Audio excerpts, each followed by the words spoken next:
Welcome to Simply Caroline, a podcast dedicated to women empowerment where we will discuss a bunch of different subjects such as life, parenting, love, business, money, relationships, healing, recovery, addiction, entrepreneurship, and so much more.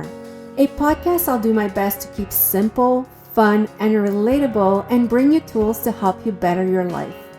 So thank you for being here. And here's your host, myself, Caroline Blanchard. Hello, everyone, and welcome back. This week, I have another incredible woman, a very powerful businesswoman, but also powerful woman in her life in general. Let's welcome Aana Camp. How are you, Aana? I'm doing great. Thanks for having me on, Caroline. So well, my pleasure, and thank you so much for coming on. So let's talk about the first thing that we were just talking about, your name. How do you spell your name? It's with two A's on the front, so A-A-N-A. And so... See, I find it beautiful, but you grew up having it to always justify how to spell your name. So how was that? It was interesting. I remember as a little girl, my mom, someone would say, "Oh, what's your daughter's name?" And she would say, "It's Aana." And they'd say, "Oh, Anna." And then she'd say, "No, it's Aana." So I grew up saying, "No, it's actually Aana, like on a sunny day." And then of course, the spelling, then I would have to spell it as well. And found it corrected quite a bit, either through the DMV or whatever else I was filling out online. But, you just roll with it like anything. It's unique. I answer to it, and it's all good. So, Aana, I really, what I would love for you to share today, because this podcast is about empowering women.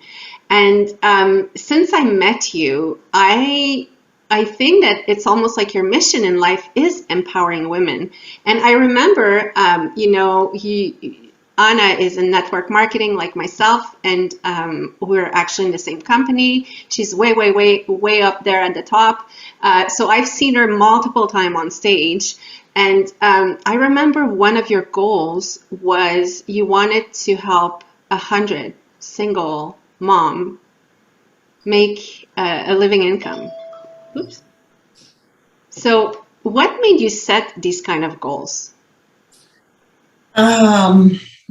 I think honestly, it's just been the amount of adversity I've had in my life. And I have thought so many times, whatever it was that I was going through, I was a single mom for many years. I feel like I sold my soul to a job and missed a lot of time raising him, going through a very difficult divorce. I mean, there's just a long laundry list like there is with all of us throughout our lives. We have adversities that we go through, but I had always thought, on the bright side, I'm not going through this for nothing. There has to be a reason that I'm going through whatever it was along the way. I had a very positive mom who sort of instilled that in me. She said, "Well, there's a reason. There's always a reason."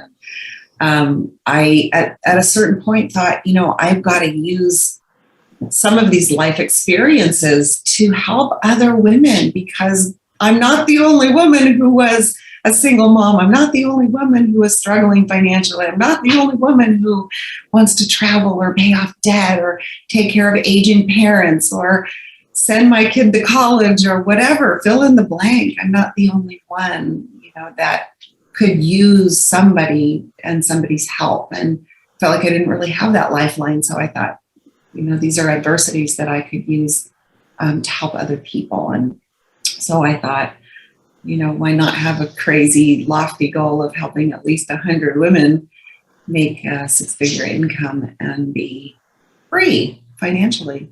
May I ask you where you are on at that goal?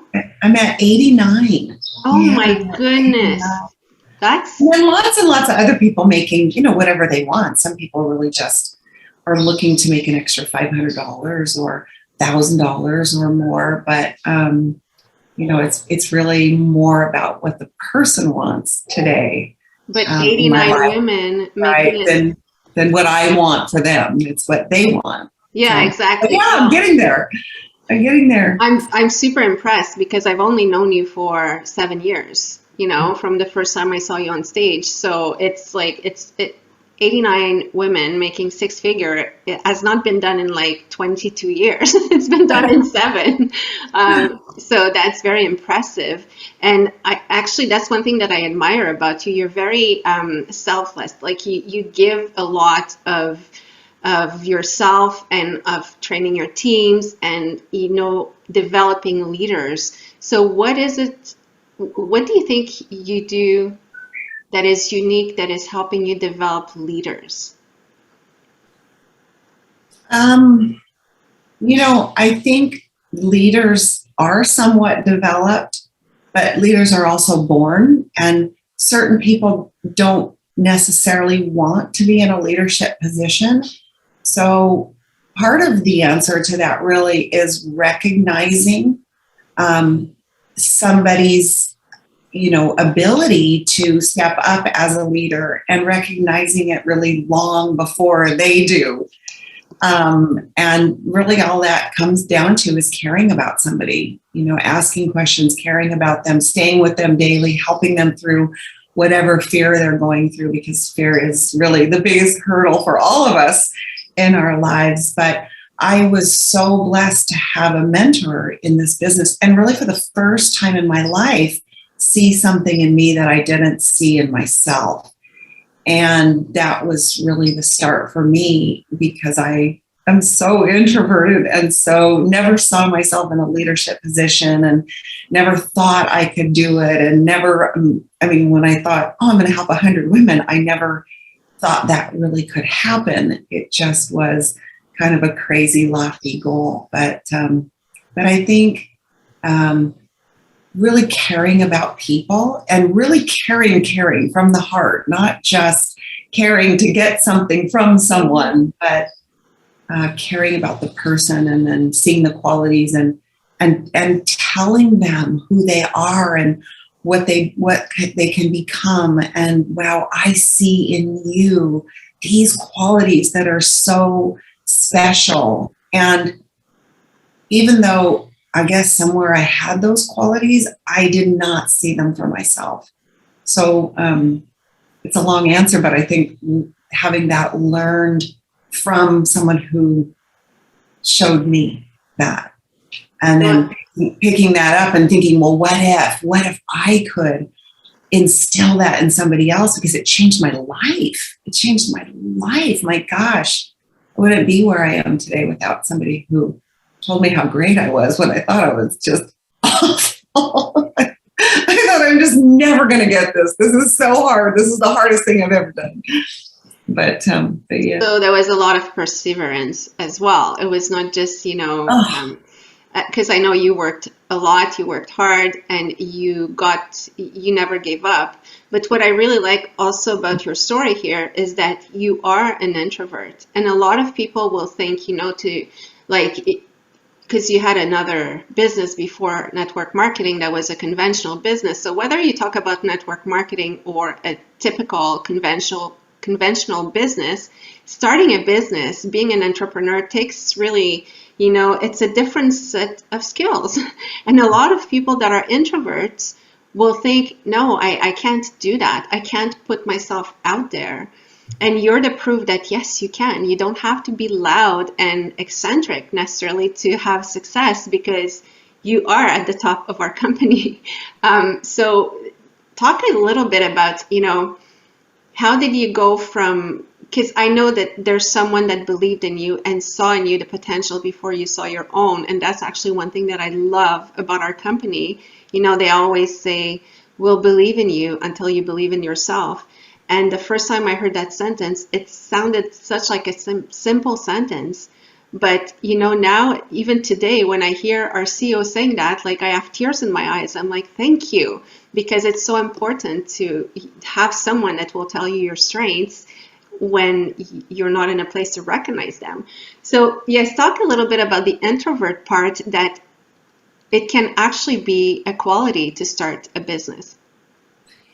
Well, I think that when it comes to starting a business, whether it's a traditional, conventional type business or something like this, I think it's so important to be in a place where people are willing to come along with you, right? Whether it's a group of employees that you have or getting the job done with a source that you're buying from or marketing or whatever it is, you have to have some qualities about you that are likable.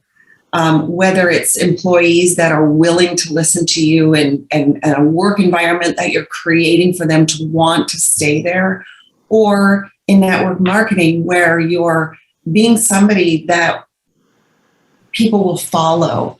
And so much of that comes from being somebody that can inspire someone else. So if you can inspire someone else, it's not your idea for them.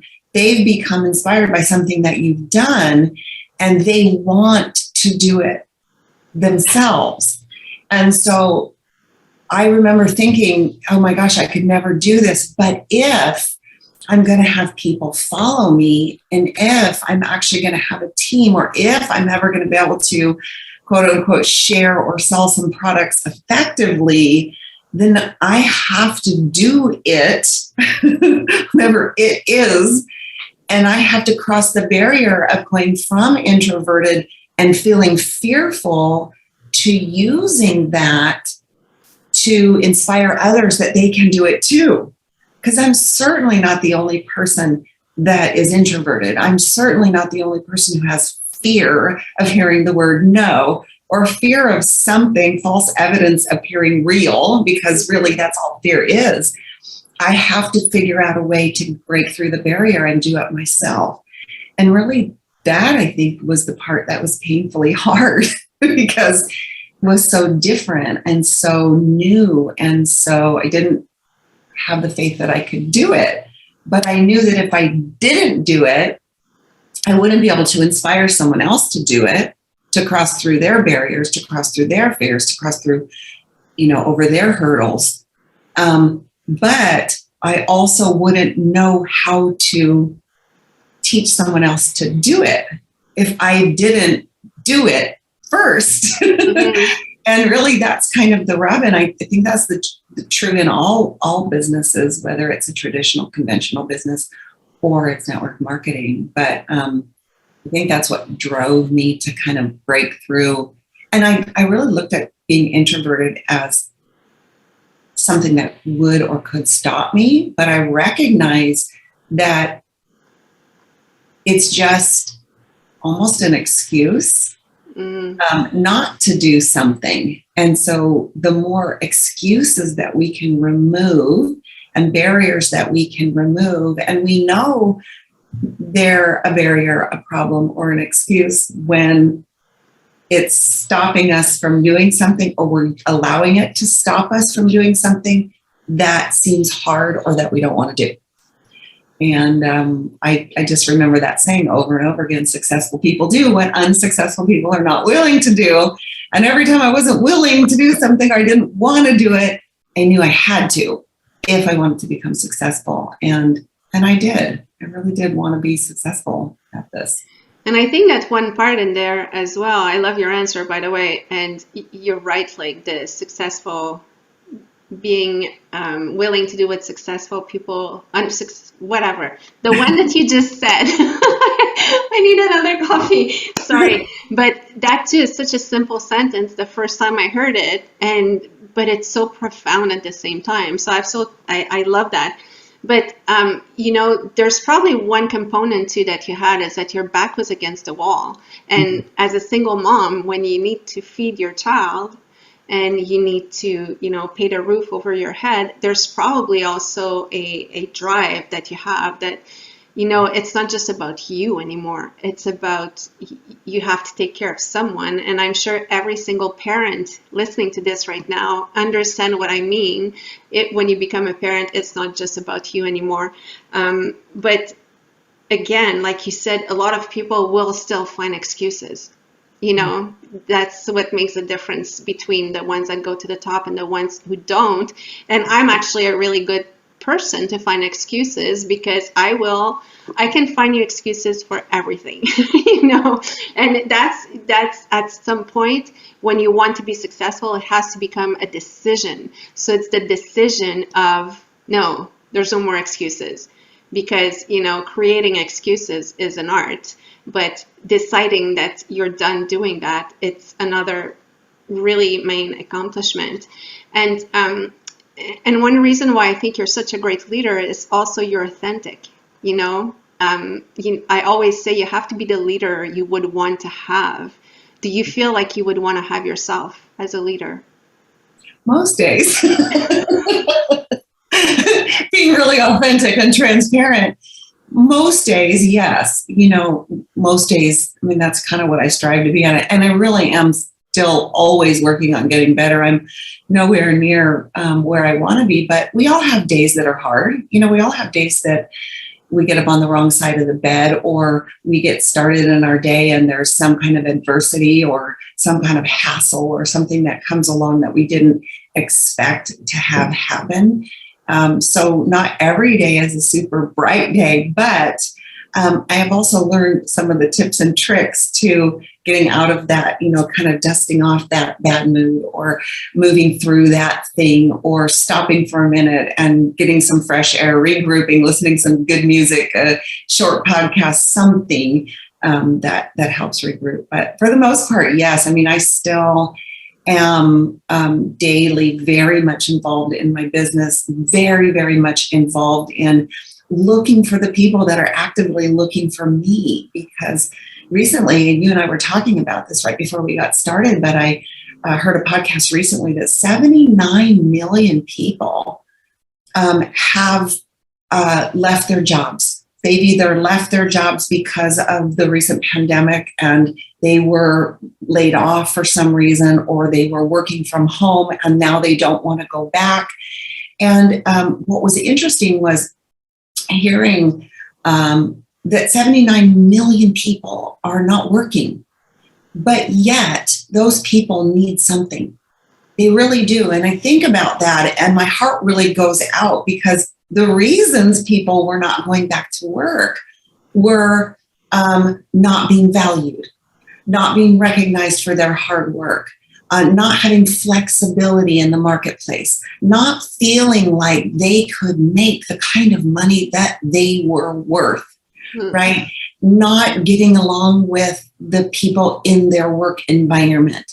The list was really lengthy, and I thought, oh my gosh, I know, I wouldn't either. I can't even imagine working a conventional job or having a conventional business again, seeing that all those things are here. So I'm actively really looking for people that I can mentor. And I think that's so important. I think that's a sign of a leader, because if I'm not in it every day doing what I'm helping my team do, then how could I, it's kind of hypocritical, right? Telling them to do something I'm not doing, but also every single day honing my skills, honing my craft. Now I've been with this company just a little over 10 years, but I'm still actively looking for people that I can help personally. And so, when it comes right down to it, you can't be an authentic leader in anything you do if you're not doing it. It's not go do it, Tiger. It's let's go do it. And so I am, and I love it. I love what I do every single day. It's different, and it's super fun. And that's really what I love about what you just said. It's not go do it. It's let's go do it. And I think that, in a leader, that's something that we feel that is natural or not, is when someone does something for their paycheck, or when they do it really because they want to mentor someone and they want to help them better their life. And I mean, that's such a fine line, because you can say, oh yes, I want to help everyone, but then not act accordingly. Or you can just not say it and do all the right actions like you're doing. And when we hear you, it's like you're looking for people to mentor.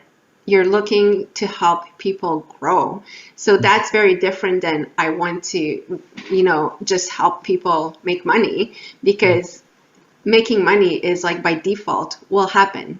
It will happen. And that's one thing that I learned in the business as well. Because at first I thought that everyone that was starting a business was to become a 6-figure earner or a 7-figure earner.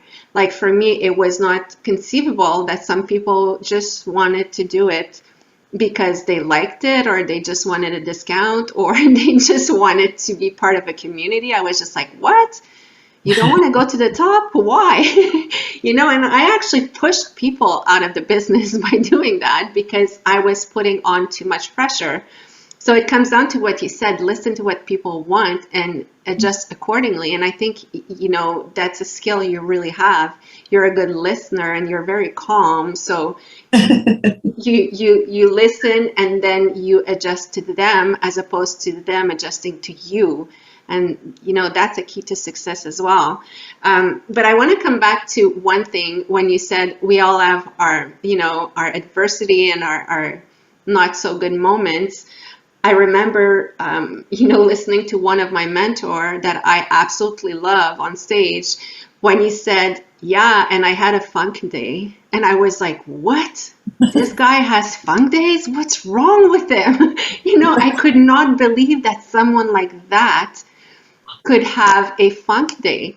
And it was so good for me to hear it because it made him, first of all, it made him human. And second of all, it gave me permission to have days that are not that great, because to have great days, you have to have not so great days as well to know the difference between the two. But how do you not stay in that mood, and how do you not let it undo what you already did or damage what you've done? That's a super good question. I think part of that is self-realization. If I could ever say something to somebody, I would say, learn to know yourself and stop when you're in that place.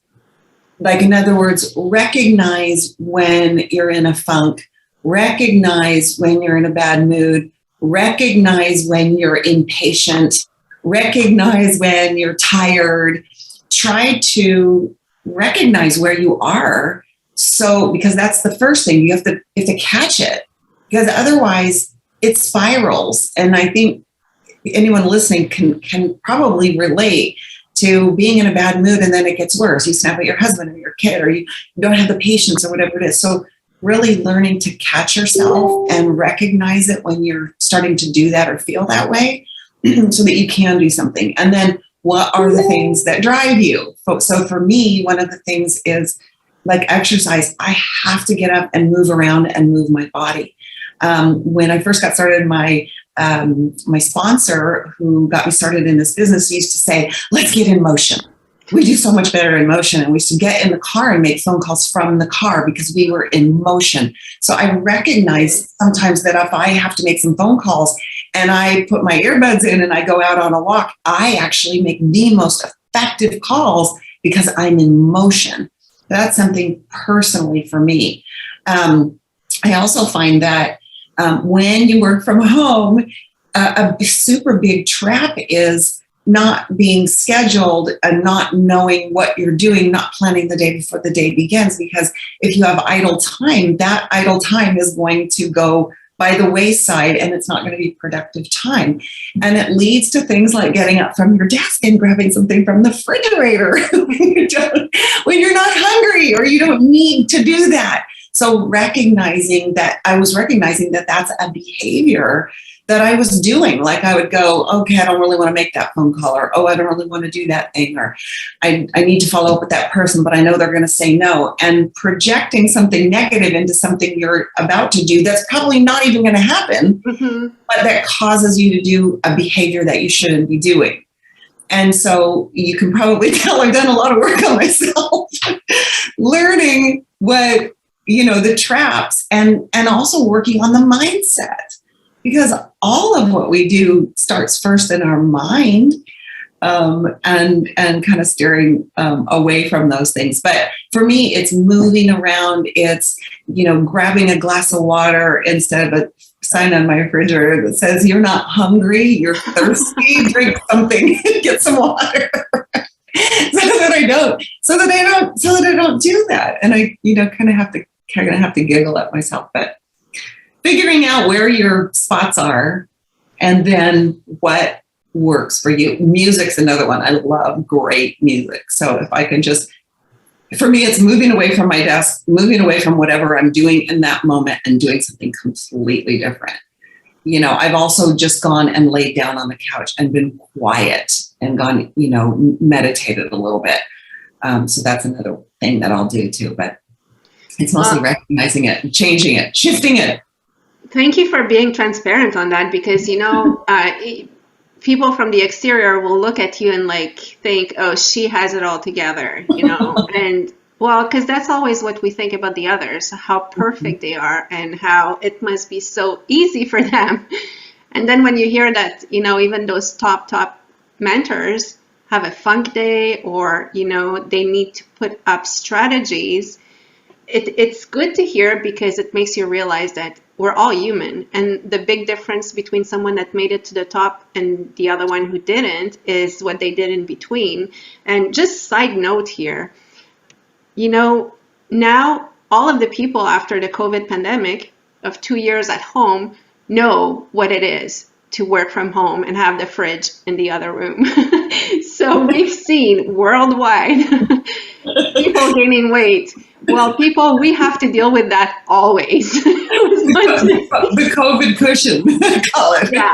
Well, it's the working at home cushion. So when you see someone working from home who's in shape, you know, double congratulate them, because that's a good point. They have to fight the monster on a daily basis. But it's funny, because even if I was used to working from home, when everyone started coming home, like my kids, husband, and blah blah, and everyone was always in the fridge, what did I do? I followed them. I was always in the fridge with them, and then I was just like, what's wrong with me? I know not to do that. But okay, so side note closed.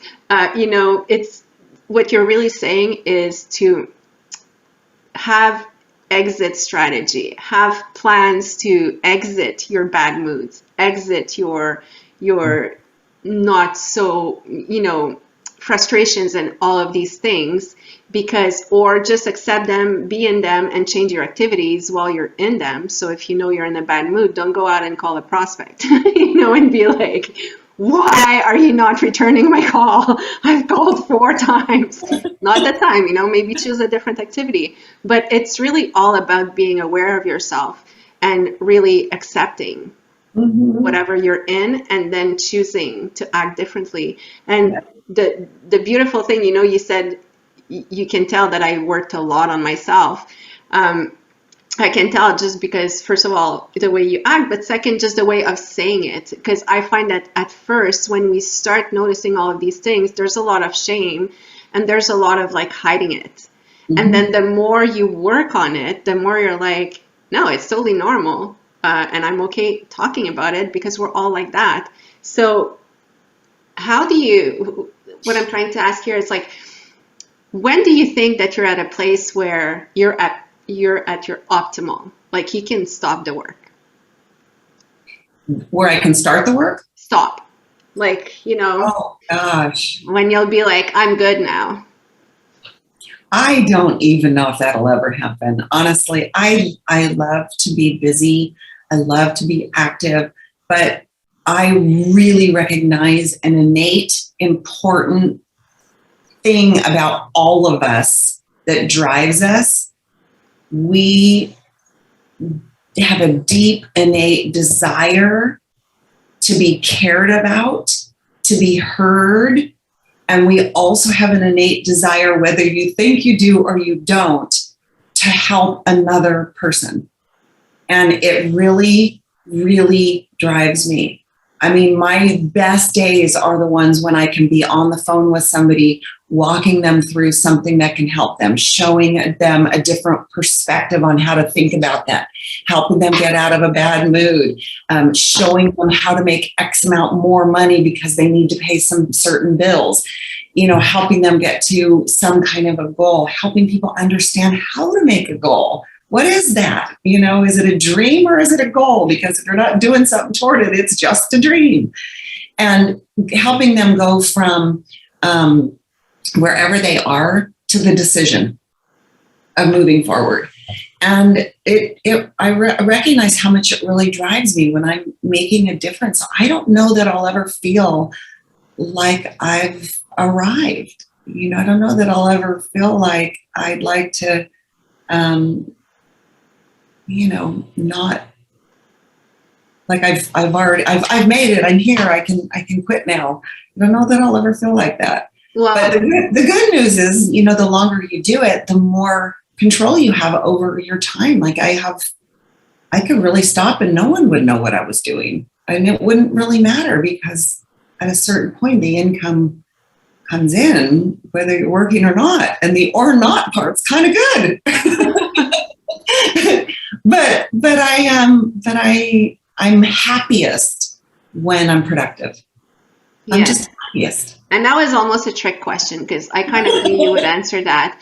But the point in that question is that, motivation and bettering ourselves is a daily forever thing. It's like the gym. It's like if I tell you, Aana, when do you feel like you're going to be in shape enough to stop the gym? Well, for today, it may be now. Yeah, I'm okay. But if you stop, or if you stop brushing your teeth, the progress doesn't continue. So it's the same thing with self-development, bettering yourself, and motivation. It's something that you don't arrive. It's a beautiful journey. And, I'm so glad that I got on that journey 10 years ago, because honestly, it's like seeing life differently and just enjoying it differently. And it's so much better. So much better. And then you get to meet amazing people like you, and there's so many in our company and in the world in general. So Aana, what would you leave people with? Maybe something to focus on or work on themselves, or whether it be for their business or just life satisfaction in general. As you were just talking, it's funny that you asked the question, because I was thinking of something. I thought, I gotta add that. But years ago, I worked with a business coach, and I remember him telling me this defining sentence. And I actually argued with him over this point. Only to find out he was right. And he said to me, Aana, and he had a Southern accent, he said, "You're either growing or you're declining." And I thought, no, I'm status quo. Everything's fine in my life right now. And I have income coming in, and it's, I was able to buy a new house and all these things. And I'm like, this is good. I'm good right where I am. And he said, no, you're either growing or declining. And I recognized how on point and how real and almost scary. At the time, I had the realization that he was right. That was, but I also recognized how it's in the background of my mind all the time. So whether you're talking about going to the gym, and making that slight edge decision. So it's all those little tiny decisions that we make in the moment that make no difference at all in the moment, but compounded over time, change the trajectory of your entire being, or can, for the good or the bad, right?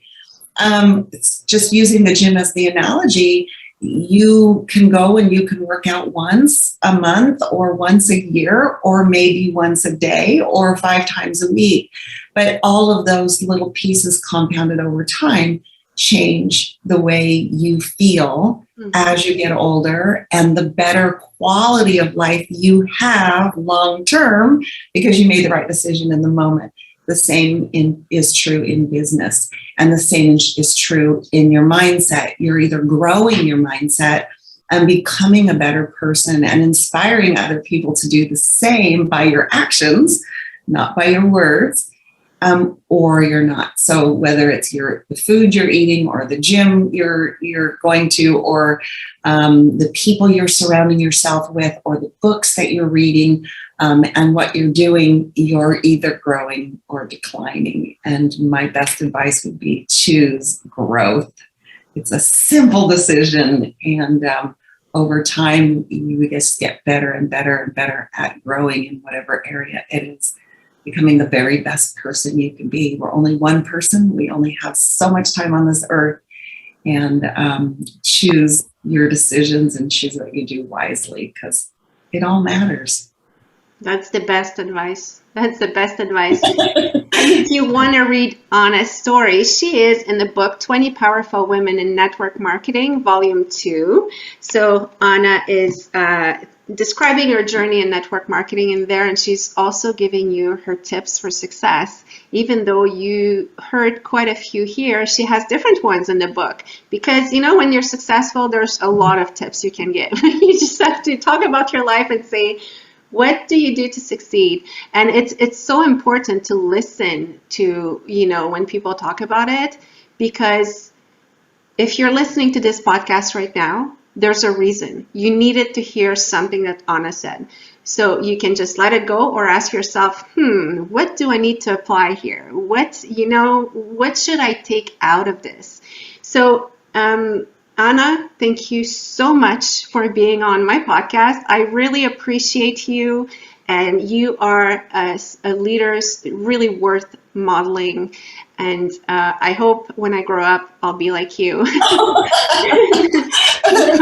Caroline, I just adore you. You are doing such important work. I love what you stand for. I love your women for women philosophy, and your strength and femininity, and all that you are doing. You're making such a difference. So thank you for having me on here. I wouldn't even know you if it weren't for this business. And that's, again, one of the many blessings of what we do. So thank you for having me. Thank you so much. It means a lot to me. And for everyone listening to us, thank you for being here again this week. And if you need to send any comments or questions, my email address is info@simplycaroline.com.